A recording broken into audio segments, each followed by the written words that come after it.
What program? Was it your sock? You got some stinky ass feet. Where am I?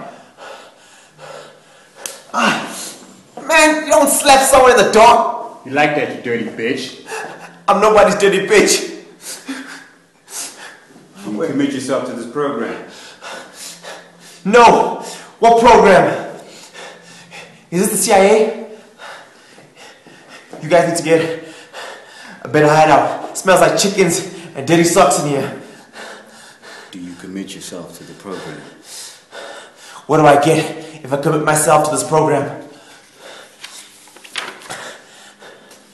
This will be your vehicle.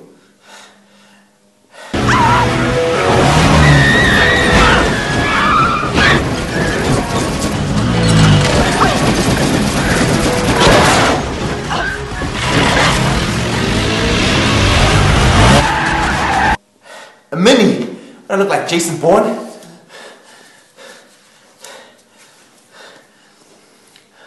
This will be your selection of weapons.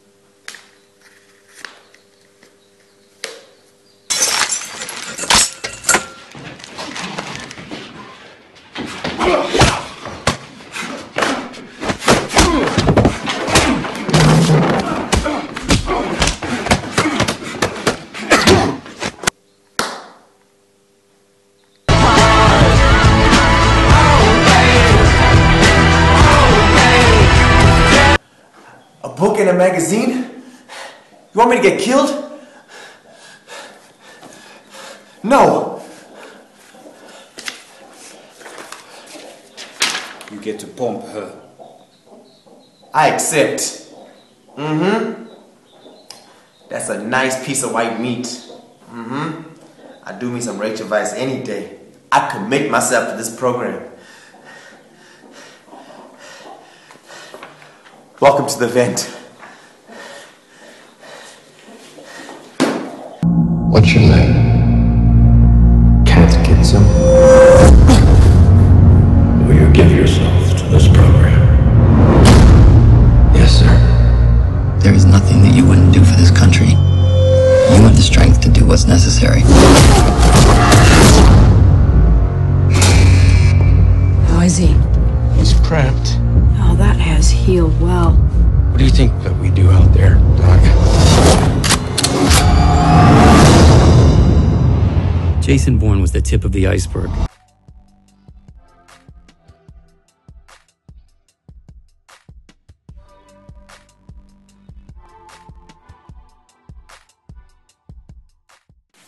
Guess what movie I went to go review?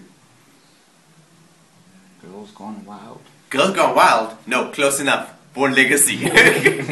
I was looking forward to this film, right? One reason, and one reason only. Can you guess? Rachel Weisz? Actually, that would have been a good guess, but no, Matt Damon. No, I gotta say, you know this. The previous films, right? One of my favorite action films, right? That's like my favorite action hero at the moment. Like if we're gonna talk about 21st century action hero, Jason Bourne, the Bourne Supremacy, Bourne Ultimatum, and the Bourne Identity. But yeah, I gotta say the Bourne Ultimatum was above its weight class in film. This one here, gotta say, good reboot. They did something similar but also different. The guy, the main character, right, played by Jeremy Renner, you know this. It's Aaron Cross. We have never seen evaluations like this.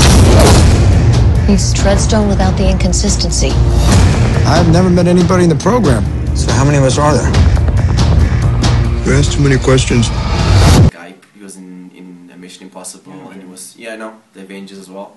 Yeah, so he's obviously he's taken over the franchise in a way, right? The story is pretty much set in the same kind of like time that's the Bourne Ultimatum is set. So you know when he's in New York and he uncovers. Jason Bourne is in Manhattan. Confirmed. What? That's all I have. Gotta go. People, listen up. This is a national security emergency. The FBI is investigating links between Treadstone and this man, Jason Bourne. Right? The idea mainly is that Jason Bourne and Treadstone were just like the tip of the iceberg. They weren't the only top secret plan by the government, organization by the government, but from the CIA that was meant to assassinate people. There were the other little cells as well, and Jeremy Renner's character is part of this as well.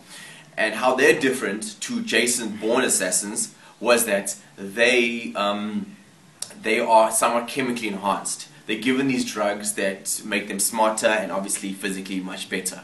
But the problem is they get, I mean, like any other drug, they rely on this drug very heavily.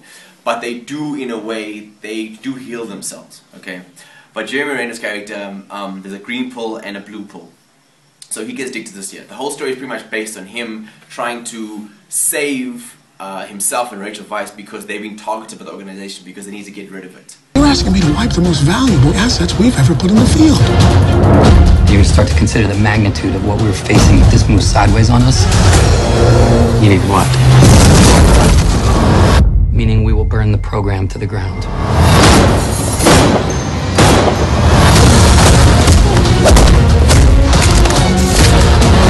Okay, I don't want to spoil it for you, obviously, because you're going to go watch. Yeah.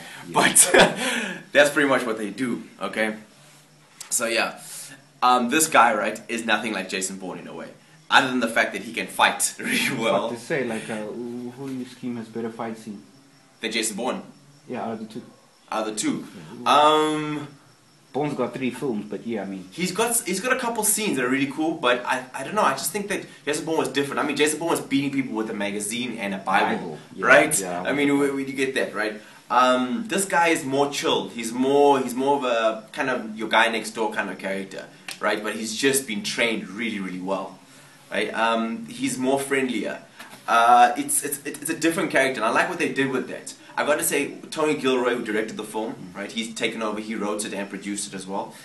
He's a fantastic writer. It's a fantastically written film. I can't hate it. But in that aspect, for me, it's just not in the same class as the previous films. And how's the bad guy? How's the bad guy? Yeah. Edward Norton. Well, Edward Norton's one of my favorite actors, if you know. He's very underrated. But for me, he's sick. He's a sick bad guy. But the thing is, the stakes are pretty much, they're somewhat similar. Even the way, the way they are in the room where you get the boss and these people by these computers and big screens and researching and setting out assassins and killing. It's got that kind of similar premise to it already, right? Also, another key thing, what's different about this film, or how Tony Gilroy differed from Paul Greengrass, he directed the previous ones, is that it's more staged and there's certain shots. Like, whereas the previous films were very handheld. And it was very cool effect because it pretty much put you in the violence and put you in the action.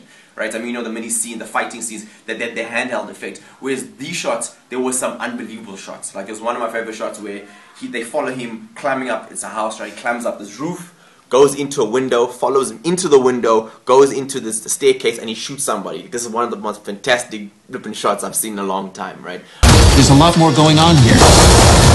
You've had alterations to 2 different chromosomes. It's the most exciting development in the history of the science. But it does miss a bit of that edge when it comes down to the handle, and I think that's where Jason Bourne beats it. And locations. Locations. Does he leave the country? Yeah, he leaves the country. Once, I think. Yeah, once. Yeah, because I mean, those Look. are key points in the other films. Yeah, no, it was a key point. And also, remember we talk about how they jump from scene to scene. Like, I mean, you just get a shot of him going to Nepal, whatever, and he'd be there, Look, I think this is a very good reboot, right? Because I love the franchise. I hope that that Jason Bourne can somehow come into the series if Matt Damon lets it happen. I'd love to see them fight. It'd be brilliant. He's a cool character. It is a good reboot, right? But for me, again, it's not in the same class as the previous 2 films. Actually, even the 3rd film. But the ultimatum left the series on such a high that it was going to be somewhat impossible to kind of top it, right? So for that reason, I'm probably going to have to give it a 7. Yeah, I gotta say. So yeah, 7 for Bourne Legacy.